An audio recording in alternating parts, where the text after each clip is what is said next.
Pajajaran.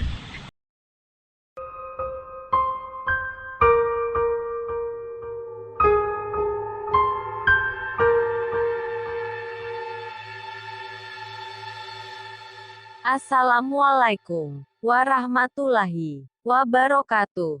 Kembali bersama saya, Mbak Tukiem, janda kembang pasir, yang menjadi rebutan lelaki hidung belang, di desa saya. Hari ini, kembali saya hadir di tengah kalian semua. Untuk apa lagi kalau bukan untuk menghibur kalian para jomblo, para pengangguran sejati dan para ibu rumah tangga yang sedang kesepian ditinggal kerja sama lakinya. Tanpa berlama lagi, karena saya juga mau netekin anak. Langsung saja kita dengerin bersama ceritanya.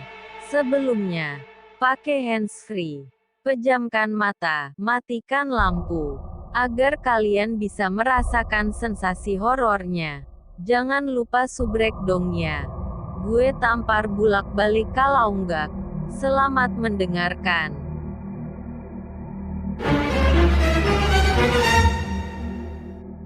Harapanan semu. Kabut mulai menelusup menghiasi kaca jendela yang semalam dialiri air hujan yang begitu deras.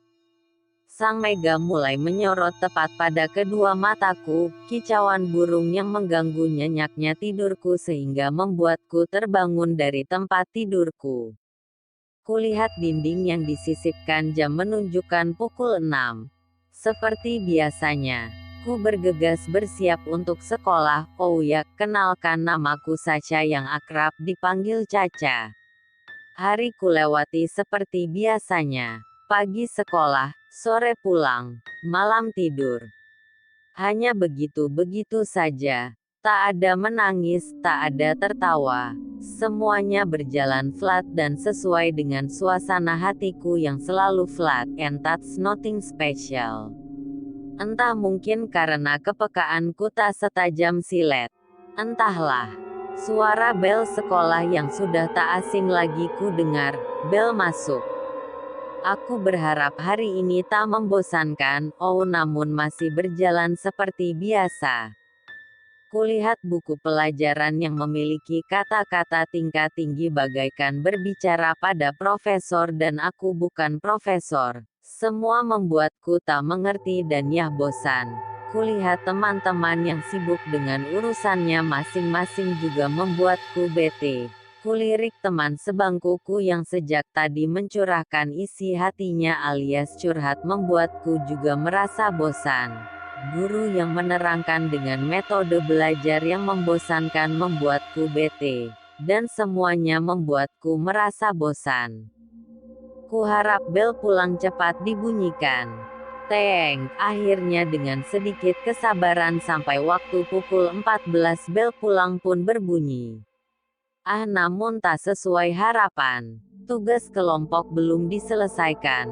Dengan penuh rasa terpaksa ku undur waktu pulang hingga 2 jam.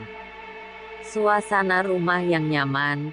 Kulihat di sekeliling rumahku masih begitu-begitu saja. Kulihat keluargaku dan masih begitu saja. Ku bergegas menuju kamarku yang dari pagi tak sempat ku rapikan.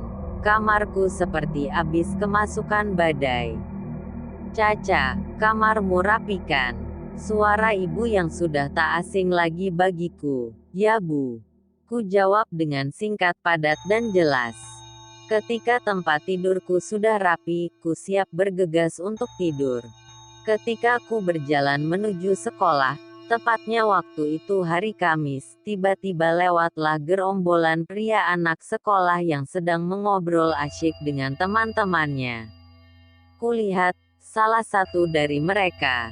Yah, sosok pria yang berbeda yang belum pernah kutemui. Hei Kak, melamun mulu.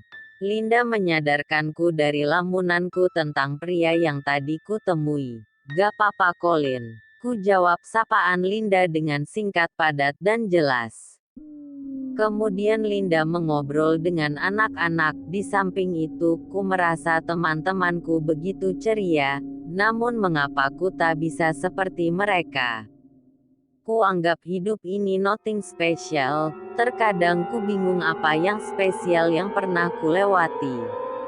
Aku rasa tak ada. Teman-temanku semua tertawa, namun ku hanya berdiam sendiri di bangkuku yang sudah tak asing lagi bagiku dan diam. Ku sangat malas untuk berbicara. Dan ku tak tertarik untuk bercanda. Bahkan teman sebangkuku sendiri terkadang mengabaikanku. Ku rasa aku tak mempunyai teman di dunia ini. 1 minggu berlalu, dan semuanya berjalan begitu-begitu saja. Namun, hei, ku dengar suara seseorang. Ketika ku tengok, oh my god, dia, pria yang berbeda itu dengan teman-temannya menyapaku. Aku tak tahu jantungku serasa mau copot. Sandalmu beda sebelah. Hahaha, ini membuatku malu tak karuan. Memang aku tak sempat melihat-lihat sandal ketika itu, aku langsung saja bergegas pergi untuk menghirup udara segar tanpa melihat sandal apa yang kupakai. Namun di jalan pria itu memalukanku dan menertawakanku. Ketika itu emosiku tak stabil. Tapi, aku membawa sandal 2, kau boleh memakai sandalku. Dia mengulurkan sandalnya yang masih baru kepadaku.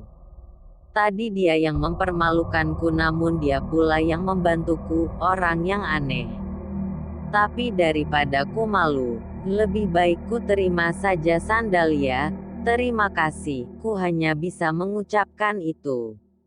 Tapi jangan lupa kembalikan lagi. Haha, ini menyebalkan. Esok hari ku cari pria itu yang ku tak tahu siapa namanya ternyata tak muncul-muncul juga. Ku tunggu di jalan perempatan pas kemarin bertemu namun tetap tak muncul. Aku sudah hampir terlambat ke sekolah, kukira besok saja aku kembalikan. Namun, besoknya pun tetap sama, pria itu yang selalu lewat dengan teman-temannya kini tak kulihat kembali entah kemana dia. Sebulan berlalu, mungkin aku sudah lupa akan peristiwa itu namun tiba-tiba, hei.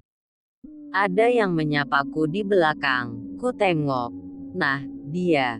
Kemana sandalku? Ujar dia dengan rileksnya. Waktu itu mau ku kembalikan tapi kamu gak ada, oh ya. Haha maaf waktu itu aku tak lewat sini. Sekarang, mana sandalnya? Ah sorry aku lupa bawa, kalau begitu di mana rumahmu? Biar aku yang menjemput sandalku. Di planet Mars, oh tidak. Berarti aku berbicara dengan alien. Hahaha, entah angin dari mana aku tertawa. Baru kali ini aku merasakan bisa tertawa. Lalu aku mengambil keputusan. Besok saja aku bawa sandalmu lagi. Kamu tunggu di sini besok, it's okay. Jawab dia dengan santainya. Esok hariku tak lupa untuk membawa sandal pria yang tak tahu namanya itu. Yah dia sudah berada lebih dulu di perempatan daripada aku. Baguslah jadi aku tidak menunggu berlama-lama lagi. Terima kasih ya, sama-sama alien haha. Hei aku punya nama. Aku gak nanya. Aku juga gak nanya haha. Kamu nyebelin banget jadi orang. Terima kasih. Satu hal yang ku tahu, dia tak marah dan selalu santai. Oh ya, aku duluan ya alien. Namaku bukan alien. Kamu sendiri yang ngomong bahwa kamu tinggal di Mars, teriaknya sambil berlari. Hari demi hari aku selalu bertemu dengannya ketika waktu untuk berangkat sekolah.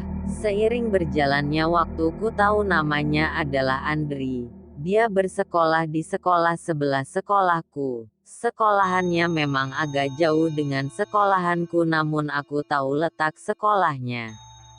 Dia duduk di kelas 3 SMA sama sepertiku. Andri duduk di kelas 12 IPA 2. Sejak itu kami sering mengobrol-ngobrol.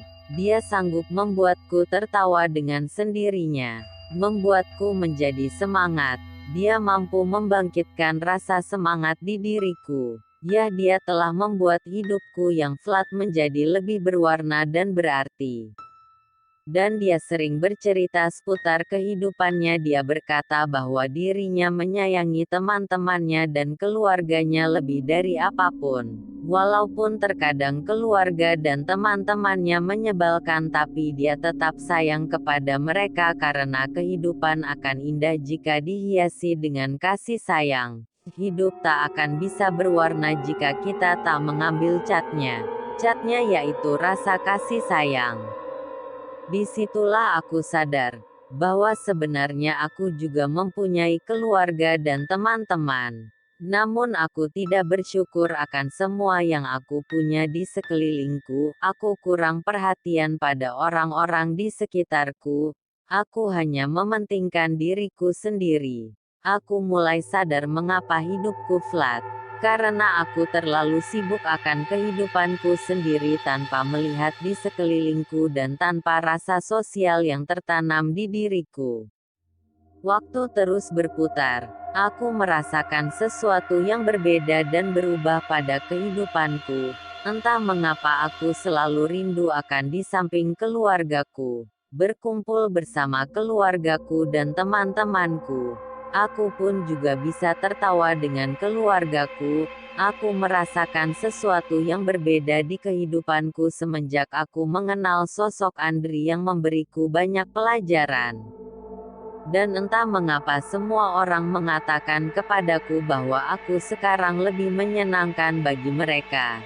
Dan entah mengapa pula sekarang aku bisa merasakan kehadiran mereka, kasih sayang dari mereka, dan aku bisa merasakan kasih sayang yang sangat besar untuk mereka. Aku tak sabar ingin menceritakan semua yang terjadi di hidupku pada Andri. Aku merasakan bahwa Andri berarti di hidupku. Dia yang membuat hidupku berubah menjadi lebih sempurna. Terasa penat ketika aku harus memendam rasa ini padanya. Pada hari Kamis, aku terlalu bersemangat untuk berangkat sekolah. Aku tunggu kedatangan Andri. Namun terlalu lama aku menunggu, Andri tak ada jua. Sudah waktu bel masuk di sekolahku. Aku harus bergegas sampai ke sekolah dan kali ini tanpa Andri. 1 hari, 2 hari, 3 hari, 4 hari. Sudah 4 hari aku menunggu Andri namun tetap tak kulihat di perempatan. Entah apa yang terjadi pada Andri. Ketika itu di rumah aku sangat merasa resah dengan diri ini. Ingin rasanya bertemu dengan Andri. Mengapa ini? 4 hari serasa 4 tahunku tak bertemu dengan Andri. Rasa apa ini? Aku tak bisa lancang menafsirkan bahwa ini cinta. Namun inilah yang kurasakan. Rasanya sesak jika rasa ini terus kupendam. Aku ingin bertemu dengan Andri untuk meluapkan rasa di dalam dada ini Tuhan. Tapi kemana Andri?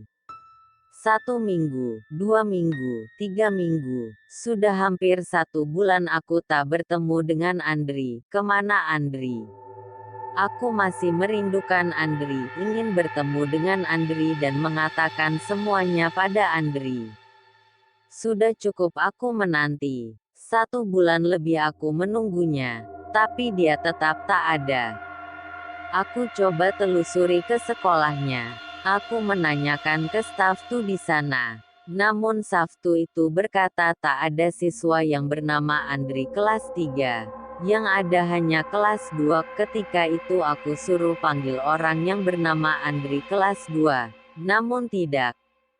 Bukan dia. Sebenarnya siapa Andri? Di mana dia? Harus kucari kemana? Aku tanya satu persatu siswa yang berada di sekolah. Andri mengaku. Namun tak ada satupun yang tahu Andri anak kelas 12. Aku kesal, sedih, kecewa semua bercampur aduk dan apa ini? Yah air di pipiku, kulihat ke atas langit ternyata tak hujan. Ah ini air mataku, aku menangis. Aku bisa menangis, hal yang tak pernah aku rasakan. Ya Tuhan, aku merasakan suatu hal yang berbeda sekarang. Harus ku cari kemana Andri. Aku sudah hampir menyerah, air mataku tak terasa terus mengalir. Dan tiba-tiba, kenapa nangis? Suara seorang perempuan yang agak renta. Dan ketika aku tengok, ternyata dia adalah guru di sekolah Andri. Gak apa-apa kok Bu, aku cuma sedih saja. Temanku yang bernama Andri ternyata tak ada di sini. Andri. Yah, dia mengaku sekolah di sini namun tak ada. Andri mana? Andri anak kelas 12 IPA 2. Namun ternyata tak ada yang bernama Andri di kelas 12 IPA 2. Apa? Tanda seru petik 2. Ibu itu serasa sok atas omonganku. Apa ada yang salah dengan perkataanku? Nak, apakah ini orangnya? Ibu itu menunjukkan foto di dalam dompetnya. Dan, iya ibu, ini orangnya. Ibu tahu. Ibu tahu di mana. Kok ibu bisa nyimpan fotonya? Entah apa yang aku rasakan, aku terlalu berbahagia. Ternyata memang benar di foto itu adalah Andri yang kucari. Nak, ini anak ibu. Oh ya. Senang bisa bertemu ibu. Bu, ibu tahu sekarang Andri di mana? Nak, Andri sudah meninggal. Apa? Andri sudah meninggal 10 tahun yang lalu ketika dia kelas 3 SMA. Memang iya, ketika itu dia duduk di kelas 12 IPA 2. Andri meninggal karena kecelakaan di perempatan jalan. Perempatan. Jangan-jangan perempatan jalan di mana aku dan dia sering bertemu. Ya Tuhan. Terus selama ini aku sering bercanda dan mengobrol dengan siapa? Sulit ku terima fakta yang aneh ini. Aku tak bisa menahan air mataku. Dan ibu itu juga tak percaya. Kita berdua menangis di sana, Bu. Tapi aku sering bertemu dengannya 1 bulan yang lalu. Nak, percaya ibu. Dia sudah meninggal 10 tahun yang lalu. Aku melihat dari sorot matanya memancarkan kejujuran dan kesedihan yang terulang kembali. Kita berdua hanya bisa menangis kala itu. Aku tak bisa berbuat apa-apa lagi, aku tak bisa berbicara apapun. Ini terlalu sakit. Di rumah pun aku masih teringat akan Andri. 1 foto. Andri pernah difoto denganku ketika kita bercanda bersama. Aku buka foto di HP-ku, namun, apa yang terjadi? Hanya ada fotoku sendiri. Tak ada Andri di sampingku. Andri, entah aku merasakan apa. Entah ini fakta apa. Ini memang aneh, ini memang gila, aku sendiri pun tak percaya. Tapi inilah kenyataannya. I love you Andri. Aku berbicara sendiri di kamarku tanpa seorang pun tahu sampai-sampai tak terasa aku tertidur di kamarku. Ya, aku bermimpi Andri datang. Dia melewatiku. Ada 3 kata yang dia ucapkan padaku. Samar-samar ku dengar dan I love you. Itu yang ku dengar. Dan Andri bergegas perlahan menjauh dan semakin menjauh. Aku terbangun dari tidurku. Waktu sudah menunjukkan jam 6 pagi. Aku harus bergegas untuk sekolah. Namun, apa yang kulihat? Sandal. Mengapa ada sandal di kasurku? Maah, iya kah? Mama semalam menyimpan sandal di kamarku. Sandal. Tidak tuh, mana sandalnya? Mama lihat ini mah, bukannya kamu pernah memakai sandal ini sekitar 3 bulan yang lalu ya? Katanya ini sandal temanmu. Aku ingat, sangat ingat. Sandal ini persis seperti sandal Andri. Andri, aku yakin kau mendengar. Andri, akan ku kenang cerita ini. Takkan pernah kulupakan pelajaran berharga ini. Selamat jalan Andri. Aku harap semoga kita bisa bertemu kelak di surga nanti.